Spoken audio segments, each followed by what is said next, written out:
Telugu Desam party కూటమి తరపు నుంచి కూడా గొట్టిపాటి రవికుమార్ అక్కడ బరిలో ఉన్నారు. వైసీపీ తరపు నుంచి కూడా అక్కడ పాణ్యం హనుమరెడ్డి బరిలో ఉన్నారు. వీరిద్దరి మధ్య పోరు టగ్ ఆఫ్ వార్ జరిగిందని చెప్పాలి.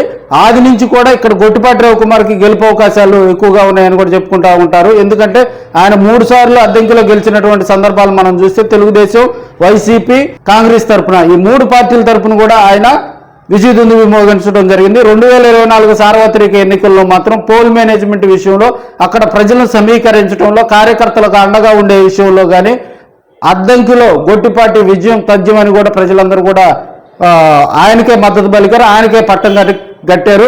2024 ఎన్నికల్లో సార్వత్రిక ఎన్నికల్లో కనుక తెలుగుదేశం పార్టీ విజయదుందుబి కనుక మోగించినట్లయితే గొట్టిపాటి రవికుమార్ మంత్రివర్గంలో మెయిన్ మంత్రి పదవిగా కూడా చేపట్టే అవకాశాలు ఉన్నాయి. సో 2024లో పాణ్యం హనుమరెడ్డి అక్కడ ఉన్నటువంటి స్థానిక ఎమ్మెల్యే అయినటువంటి రవికుమార్ మీద కూడా 5,000 నుంచి 10,000 మెజార్టీతో ఓడిపోతున్నారని కూడా ప్రజలు అద్దెంకి ప్రజలైతే స్పష్టమైన తీర్పిచ్చారు. రూరల్ మండలంలో కొంత వైసీపీకి మెజార్టీ అద్దెంకి చుట్టుపక్కల ఉన్న కొన్ని గ్రామాల్లో వైసీపీ విజయదుందుబి మోగించినప్పటికీ కూడా ఓవరాల్గా గొట్టిపాటి రవికుమార్ ఇక్కడ విజయ డంకా మోగించి మంత్రివర్గంలో